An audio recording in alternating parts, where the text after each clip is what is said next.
This is a review of The Chronicles of Narnia, Prince Caspian, the official illustrated movie companion, aka The Making of Prince Caspian. And unfortunately, this is not a very good book, specifically due to the text. It has got to be one of the most boring behind-the-scenes books I've ever read, and for a huge fantasy production like this, that's just inexcusable. I mentioned in my review of the film companion for the first Narnia movie that even though I didn't think it was a particularly informative making of book, I still found it charming in other ways and it was still enjoyable. Whereas this book seems to have all of the first's vices, but none of its virtues. Speaking of the first book, for this review I'm assuming that you're familiar with the movie companion for Lion, the Witch and the Wardrobe, either because you've read it or at least have seen the review I did for it, because I'm going to be referencing and comparing the two books a lot. And in that review of the first companion, I mentioned my horror at seeing that the book was written by the executive producer and said that was the worst possible person you could get to write a making of book. Well, I was wrong. It's actually the second worst person. The worst would be the unit publicist, which is exactly who we have writing this book, and more often than not, it sure feels like it was written by a unit publicist. Written by someone whose job it is to tell you about the marvels of this movie and its production in a light, vague, perhaps even hollow way, without revealing too much of how it was actually made. Written by someone concerned with impressing you with sound bites. I'd start each chapter thinking, oh, this'll be good, but by the time I got to the end of the section and reflect on what I'd actually learned about the making of the movie, the answer was usually very little, and I didn't even find reading it enjoyable or entertaining besides. Now, yes, of course there are some very interesting things to read about and some really good parts occasionally, but it's just not worth the slog that is the vast majority of the text. In fact, it's almost perplexing that a book with a pretty decent amount of text actually reveals so little. It's a lot of words, very few of actual value.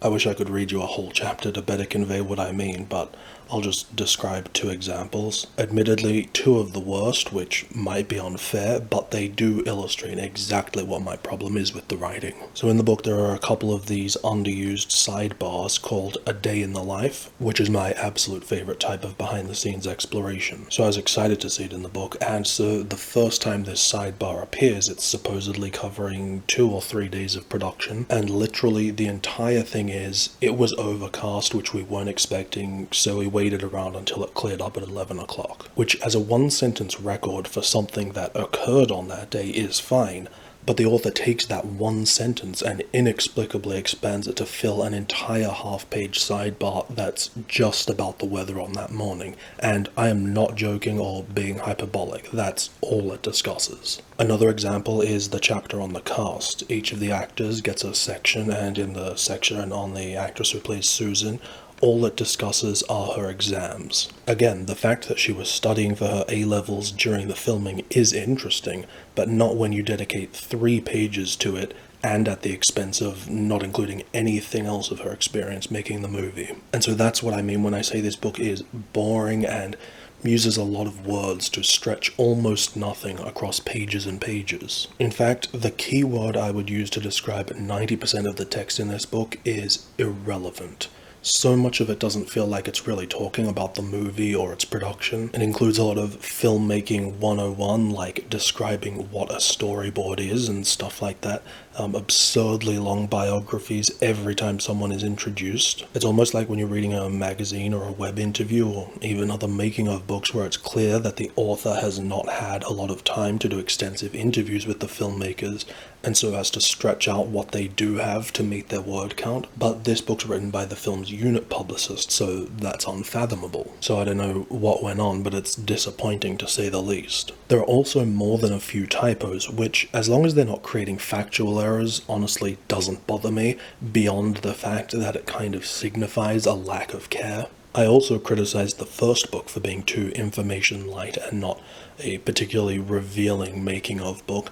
However, I still really enjoyed that book because it had a nice feel to it. Like we were getting a personal glimpse as to what it was like working on a dream project as part of this big family. And that candid warmth and lack of pretensions was carried through the book in a genuine way, whereas this book feels like it's trying to carry that same torch with a semi-personal, informal tone, but because you know it's being written by someone whose job is PR, it kind of feels lame or put on. And especially because it's missing one very, very big important thing that made the first book so successful in that regard, which is there were a lot of different voices in that book. In fact, I said that I felt like the first book was communally authored, and that was awesome and really conveyed that happy, interesting circus family feel. And unfortunately, this book doesn't do that. It's just one author writing. And of course, this is how most books are written, with the author representing the cast and crew's experience, and obviously there are extensive quotes from them,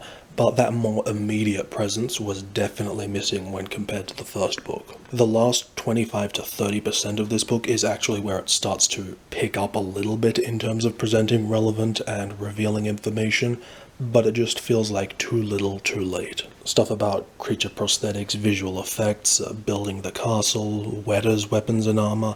It's not particularly amazing text, but certainly better than what preceded it. Definitely the strongest section of the text in the entire book was the costuming. It's pretty short, but rather than the author writing normally, it's presented as a Q&A where he just asks a one-sentence question and then the designer is able to give satisfyingly lengthy and interesting answers. But it's the only instance of this format being used in the book. So obviously the text leaves a lot to be desired.